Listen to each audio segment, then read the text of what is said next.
संलग्नता। संलग्नता, linkage.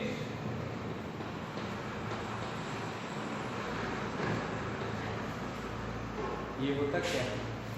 Mendel की खोजों एवं प्रेक्षणों के बाद पादपों एवं जो जंतुओं पर अन्वेषी जो जारी रहे और बहुत से जो प्रयोग वो संपन्न किए गए।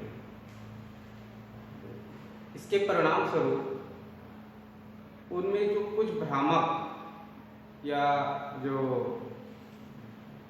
भ्रामक परिणाम थे एवं स्वतंत्र ग्रहण के नियम के अनुरूप नहीं थे। साथ ही उस समय ऐसा कोई सिद्धांत उपस्थित नहीं था जिसके आधार पर स्वतंत्र ग्रहण के नियम उसका कोई वैकल्पिक व्याख्या की जा सके। इसी समय मेंडल ने मैटर के जो 7 लक्षण चुने थे उसमें पृथक पृथक गुणसूत्रों के युग्मों से संबंधित थे, इसलिए वे एलेन युग्म स्वतंत्र रूप से अव्यवहित हुए और उसकी उन्होंने समुचित व्याख्या प्रस्तुत की। वंशागति के गुणसूत्री सिद्धांत के अनुसार जिन गुणसूत्रों पर उपस्थित होते हैं एवं गुणसूत्रों है उनके ही वो वाहक होते हैं। अब यह प्रश्न उठता है कि किसी एक जीव में जीन तो काफी अधिक होते हैं जबकि गुणसूत्र की संख्या है वो अपेक्षाकृत काफी कम होते हैं, जैसे कि फ्रूट फ्लाई, ड्रोसोफिला, मेलानोगैस्टर में सैकड़ों जीन का अध्ययन किया गया है पर गुणसूत्र केवल 4 जोड़े ही होते हैं। तो ऐसे ही बहुत सारे उसमें भ्रामक और अनुवांशिकी जो विशेषज्ञ है उन्होंने निष्कर्ष निकाले कि अगर गुणसूत्र पर कई जीन होते हैं तो उन्हें स्वतंत्रपूर्वक वंशागत न होकर एक साथ ही वंशागत होना चाहिए और ऐसा होता भी है जिसे संलग्नता कहते हैं। ठीक, तो एक गुणसूत्र पर स्थित जीनों में एक साथ वंशागत होने की प्रवृत्ति पाई जाती है जिनकी इस प्रवृत्ति को संलग्नता कहेंगे। जबकि जो जीन एक ही गुणसूत्र पर स्थापित होते हैं और एक साथ वंशागत होते हैं उन्हें संलग्न जीन कहते हैं एवं वे लक्षण जो इस संलग्न जीन द्वारा नियंत्रित किए जाते हैं वो संलग्न लक्षण कहलाते हैं और वे सभी जीन जो एक ही गुणसूत्र पर स्थापित होते हैं वो एक संलग्न समूह बनाते हैं। उस जीव में उपस्थित गुणसूत्रों के युग्मों के बराबर होती है। ठीक,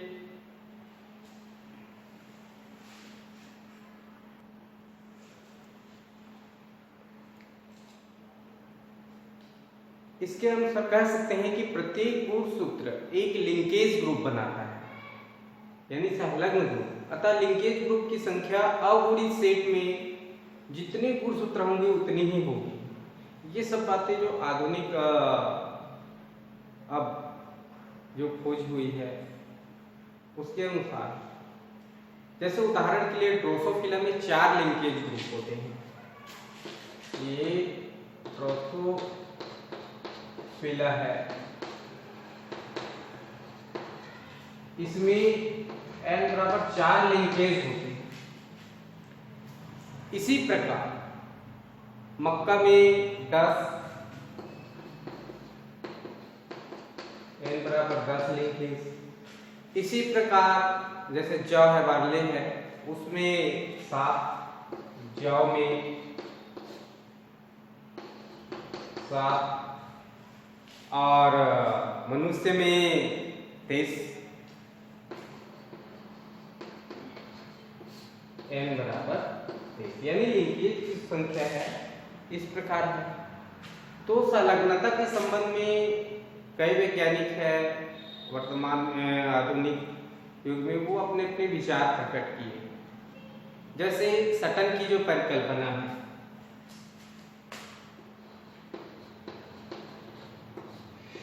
सटन की परिकल्पना,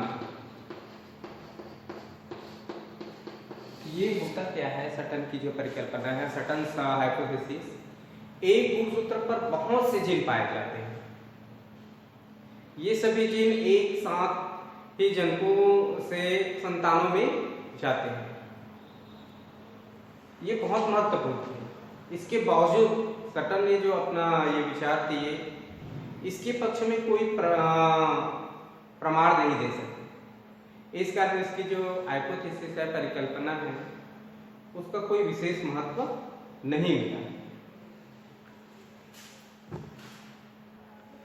इसके बाद देखते हैं सटन की जो परिकल्पना है, उसके बाद इसमें लिंकेज ये जो परिकल्पना है उसमें सेकंड है युग्मन तथा प्रतिकर्षण परिकल्पना, कपलिंग एंड रिपल्सन हाइपोथेसिस। युग्मन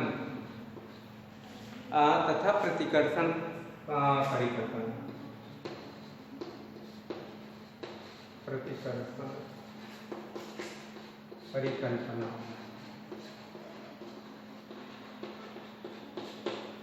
तो ये होता क्या है कि बैटसन, पुनेट तथा सैंडर्स नामक वैज्ञानिक है, उन्होंने 1960 में कुछ प्रयोग किए जिन पर मेंडल के स्वतंत्र व्यूहन का जो नियम है वो लागू नहीं हुआ। उन्होंने लेथाइट्स, ओडोरेट्स पौधों में प्रयोग किए। इस पौधों में फूलों की जो बैंगनी रंग, लाल रंग तथा जो लंबा परागकण है वो गोल परागकण पर प्रभावी होता है। जब बैंगनी फूल तथा लंबे परागकण वाले पौधों का लाल फूल तथा गोल परागकण वाले पौधों से संकरण था, तो F1 पीढ़ी में बैंगनी फूल तथा लंबे परागकण वाले पौधों में है वो प्राप्त हुए, जो इस प्रयोग के आशा के अनुरूप। इनकी जो सेकेंड जनरेशन है F2 पीढ़ी में मेंडल के जो स्वतंत्र व्यूहन के नियम हैं वो 9:3:3:1 प्राप्त होना चाहिए,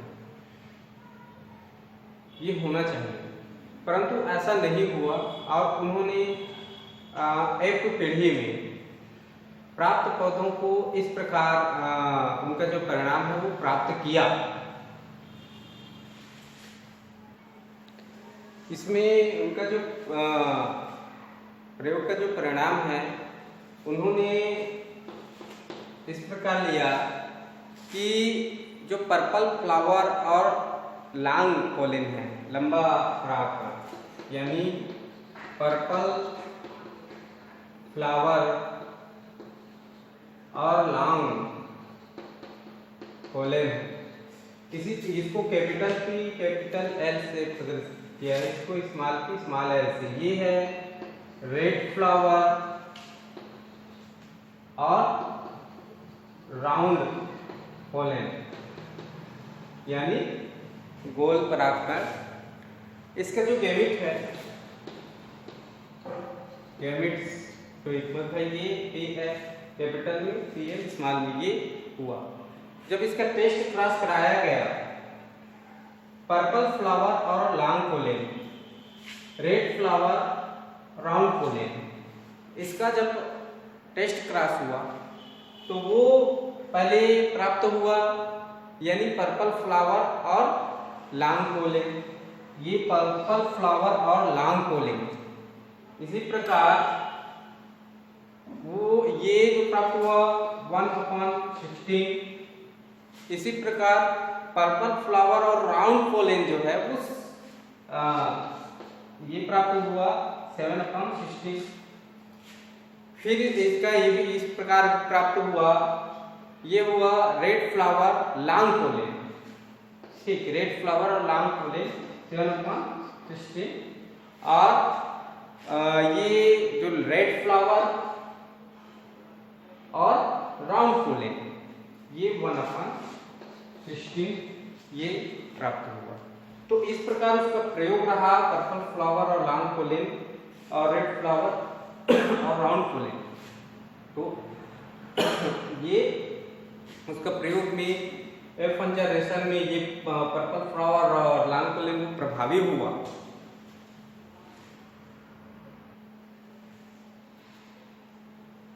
इस प्रकार बैंगनी फूल तथा लंबे परागकण वाले पौधा है वो बैंगनी फूल और लंबे परागकण वाले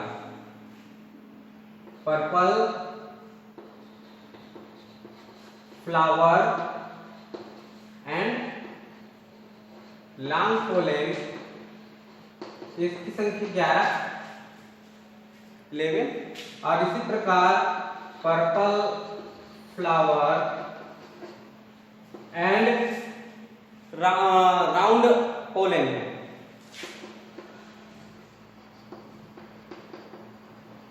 उसकी संख्या यहाँ प्राप्त हुआ 1।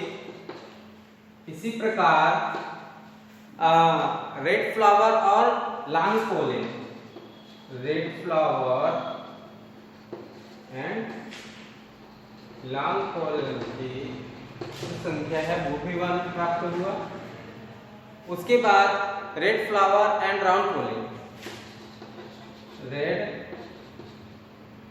फ्लावर एंड राउंड पोलेन ये 3, यानी कुल टोटल इसका 113 ये आ जाएगा आपका 16। और फिर इसका अनुपात इस प्रकार निकला 11:1:1:3 का। ठीक, इसके बाद इसमें संलग्नता की मार्गन धारणा है, मार्गन्स कॉन्सेप्ट ऑफ लिंकेज, और मार्गन तथा जो कैसल का लिंकेज गुणसूत्री सिद्धांत है ये होता क्या है नेक्स्ट क्लास में देखेंगे। ठीक।